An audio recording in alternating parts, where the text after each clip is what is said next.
Howdy, folks. Welcome back or welcome aboard.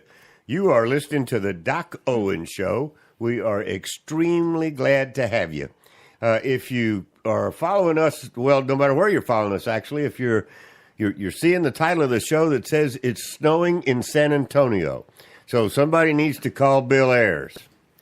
No, not that Bill Ayers. There's a local country music guy that is a friend of ours, and his name is Bill Ayers. And the one song that he has written himself that he's recorded and he's out there is "It Never Snows in San Antonio" is the name of the song. So, David Talley, if you're out there listening, call Bill and tell him to walk outside and take a picture.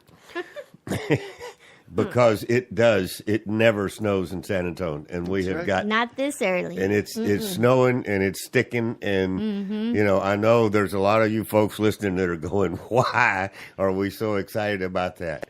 And frankly, I have no idea other than the fact that it just never snows here. Yeah, exactly. It's not like we hadn't seen snow before. San Antonio don't know how to act when a snowflake hits the ground. I would not want to be on the roads. I mean, they don't have a clue. We're used to all that sun. Yep. Well, we are glad you're here. The Doc Owen Show. We are all over the social media as Doc Owen Show, DOCOWENSHOW. We need to hurry up and get started because Uncle Bocce's unplugging and going outside to play in the snow, I think. He's from New Jersey. That snowman?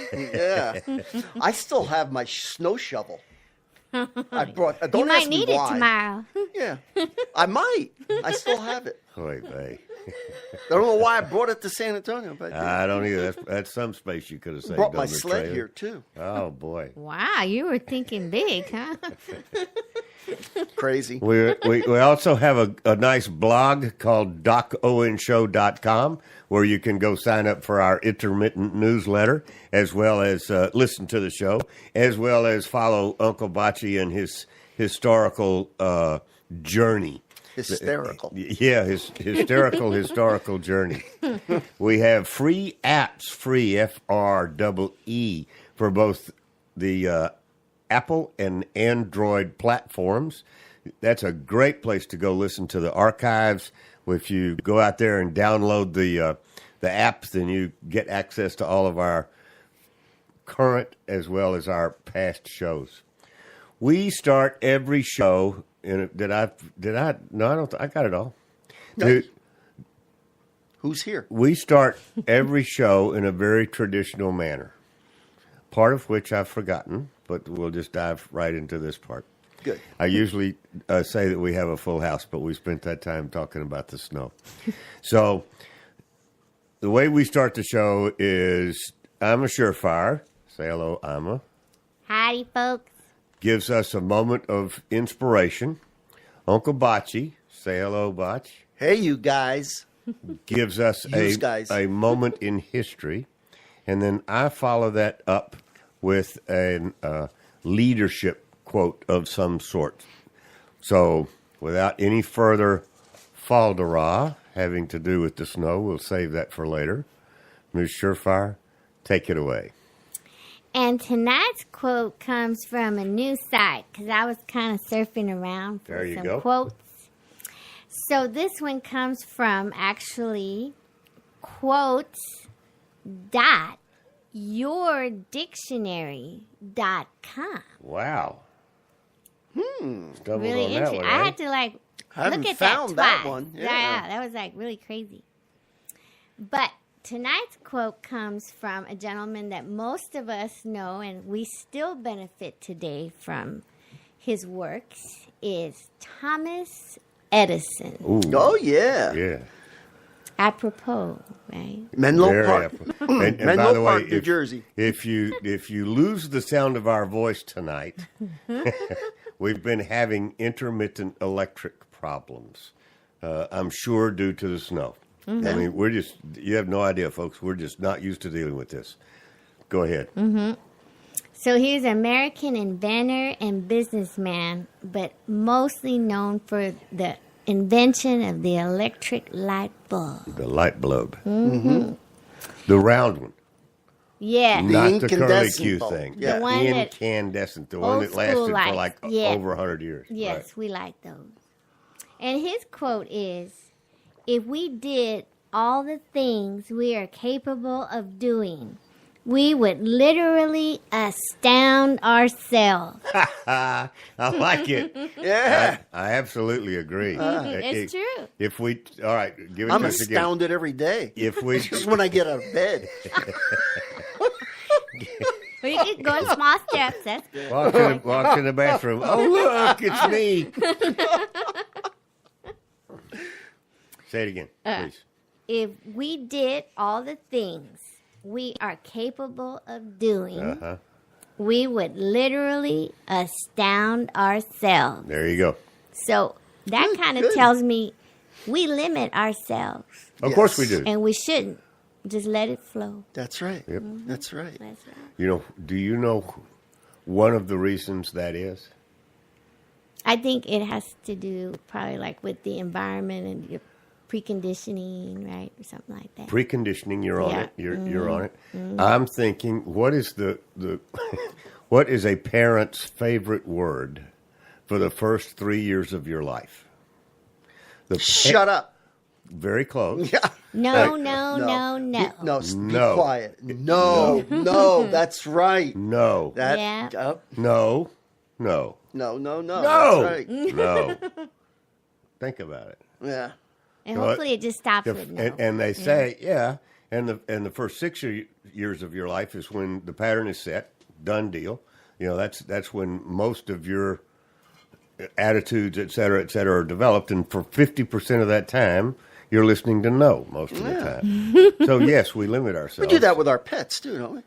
No. Oh, okay. So he said no. Not with Angelo. He's the boss. Okay, let's get serious. We're beginning to sound like Glenn Beck. Yeah, right? We're all giddy tonight. What's in that? I think No. it's the snow. It is the snow. Okay, Uncle Botsy, what happened at this point in history? Well, the one thing that everybody knows about, of course, December 7th, Yes, Pearl Harbor Day. They Yes. were bombed a day that will live in in infamy. Yes. So he said. He struggled over that word. He really did. He didn't know which word to use. But anyway. Well, That's neither but here nor he there. also knew how important it was. Yeah. Well, exactly. Yeah. I would struggle over that. I'd struggle over that entire speech. but- Yeah, Yep. yeah. And then in 1941 was Pearl Harbor. Right. And in 1787, Delaware became the first state to ratify the Constitution. Right. And even today, they're on their license plates, the first state.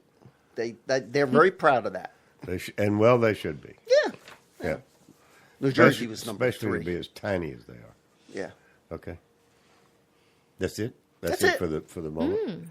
Okay, I'm gonna give you a leadership inspirational quote. It's in the section labeled enthusiasm. The most important thing in the world It is enthusiasm. extremely important. Yeah. That's true. And it's from a gentleman by the name of Theodore Giesel. Okay? Geisel. You may know him as somebody else. Oh. Let me read to you what Theodore Giesel said, and then I'll bet you can tell me who it is. Red Skelton? No. Theodore go ahead. Giesel said, "If you never did, you should. These things are fun, and fun is good." Dr. You got it. Yeah. Dr. Seuss. Dr. Zeus. If you never did, you should. These things are fun, and fun is good. I love it. Cool. That's Yeah. great. Oh, he Good was for you. Absolutely brilliant. Okay, so tonight we're going to talk. We're going to weave in some more information about the Alamo, because we're just going to keep it out there in front of all of our listeners. There is going to come a time in the very near future that we are going to really need your help, no matter where you are. We will appreciate your help. And that doesn't mean financial. That means spread the word, because we are right here at the epicenter of it. We can see it coming, and any effort to alter, no matter what they call it, they are calling it reimagine. but no matter what they call it, they are altering the Alamo grounds, the view of it by the public, whether you can hold church services there or not, whether you can, all sorts of things they're going to be doing to this sacred mission that signifies the beginning of a major turn for liberty in both Texas and the United States as a whole. That's correct. I don't know any other way to put it. This is not to be taken lightly. And so we'll talk a little bit about it, not focus the whole show, but we're not ever gonna let it go. For quite a while now, we're gonna at least have some little segment on the Alamo. But before we do, and then we'll talk some current events. There's some interesting things going on. We're going to talk about the planet Niribu, Niribu. So while Uncle Bocce is doing his history lesson, you may Google the word Niribu, and you'll be up to date when we bring it up.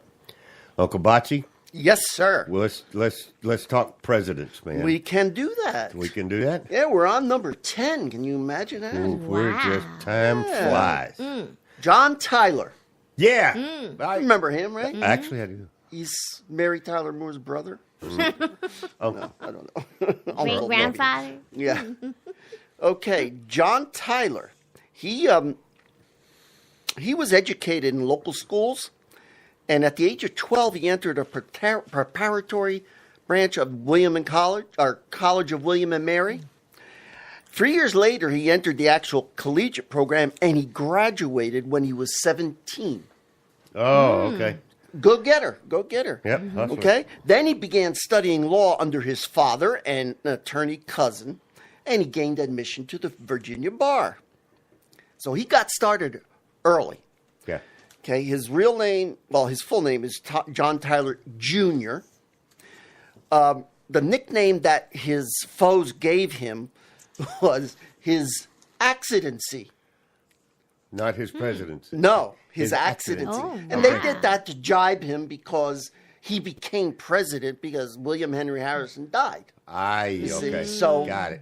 They didn't think he really, they didn't, like Trump, they didn't think he was a legitimate president. So, yeah, well. Yeah. Okay.